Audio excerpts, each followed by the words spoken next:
sangat gawat dan sangat berbahaya apabila di Indonesia sudah terkena virus ingkar sunnah. Ingkar sunnah adalah ingkar kepada seluruh hadisnya Nabi Muhammad SAW. Seluruh hadisnya Nabi Muhammad SAW ditolak mentah-mentah, tidak mau digunakan sama sekali. Oleh sebab itulah mari kita berhati-hati. Jangan sampai anak-anak kita terkena virus orang-orang yang mengajarkan ingkar sunnah atau ingkar hadisnya Nabi Muhammad SAW.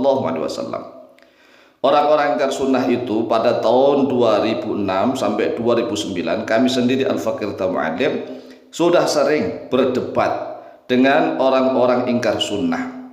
Bahkan di Indonesia ini pengikut ingkar sunnah bukan anak-anak jalanan, bukan orang-orang kampung, tetapi para akademisi.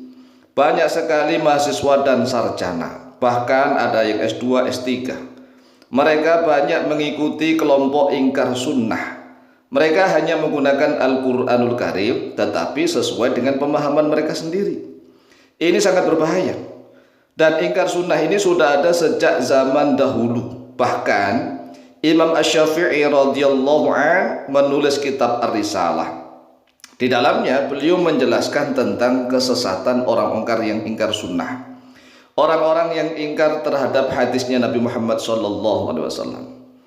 Kami sendiri Al-Fakir Mu'allim tahun 2006 sampai 2009 selama 3 tahun aktif berdebat dengan para pengikut ingkar sunnah.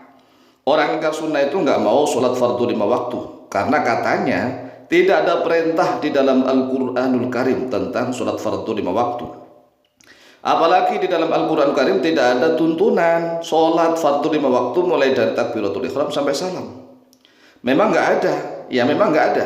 Di dalam Al-Quranul Karim itu nggak ada tuntunan sholat, itu nggak ada.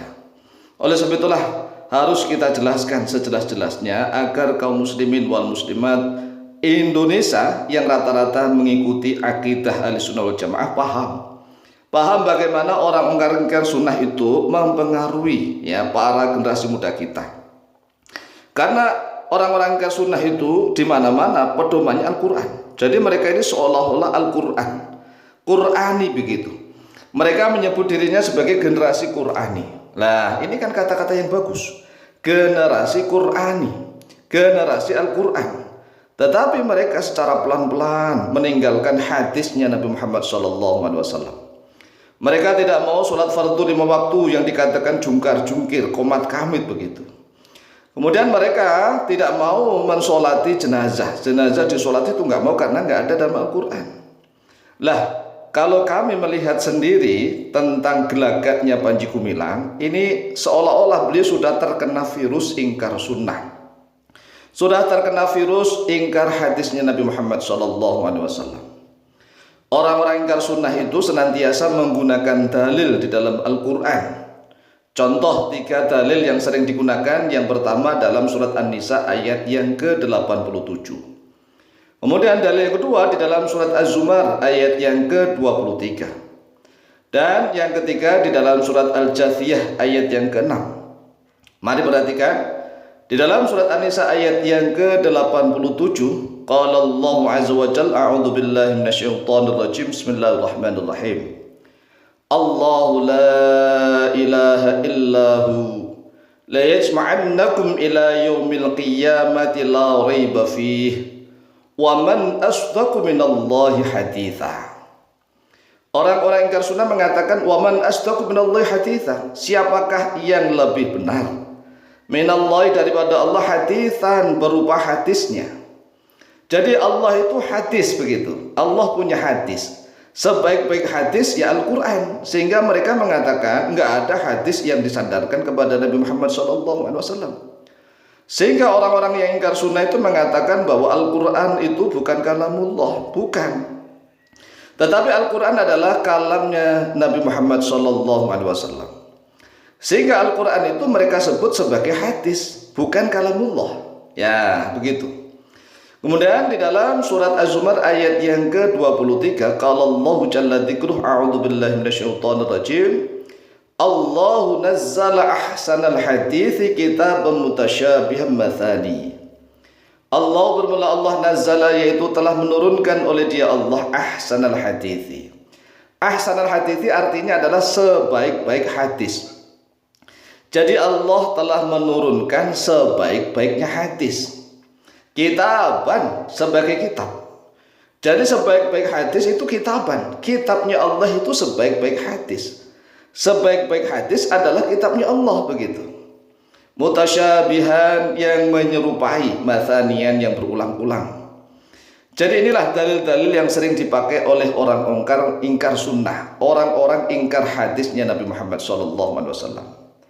Kami pernah dengan Kiai Abdullah Afif dari Pekalongan, ini bersama ini berdua, berdebat dengan para sarjana yang ikut kelompok ingkar sunnah.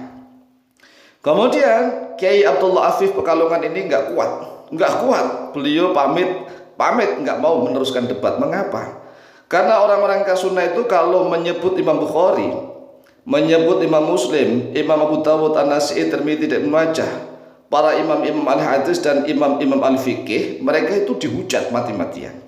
Bahkan mereka mengatakan laknatullah alaih, begitu, laknat Allah atas mereka. Masya Allah. Sehingga teman kami yang menemani kami debat itu nggak kuat. Setiap menyebut Imam Bukhari tidak radhiyallahu an, tidak rahimahullah ta'ala, tetapi laknatullah alaih, begitu. Ini kan luar biasa orang yang ingkar sunnah. Kemudian di dalam surat Al-Jasiyah ayat yang ke-6, orang ingkar sunnah mengatakan dalilnya begini, a'udzubillahi minasyaitonirrajim, tilka ayatullahi natsluha 'alaika bil haqq fa bi ayyi haditsin ba'dallahi wa ayatihi yu'minun. Tilka ayatullah, itulah ayat-ayat Allah, natsluha, membaca oleh kami, padanya ayat Allah, 'alaika, kepada Muhammad, bil haqqi, dengan kebenaran. Fa bi ayyi haditsin, nah ini ada kata-kata hadis. Fa bi ayyi haditsin, maka manakah hadis ba'dallahi, di dalam setelah Allah, wa ayatihi, dan ayat-ayatnya Allah, yu'minuna, beriman oleh mereka.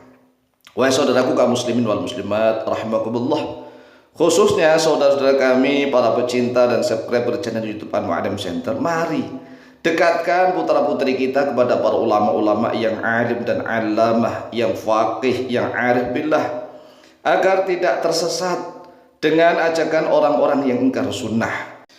Nah, ajaran ingkar sunnah ini menamakan dirinya sebagai generasi Qur'ani dan juga menamakan dirinya sebagai generasi Ibrahimiyah, karena mereka menganggap seluruh ajaran anak cucunya Nabi Ibrahim dianggap sama saja.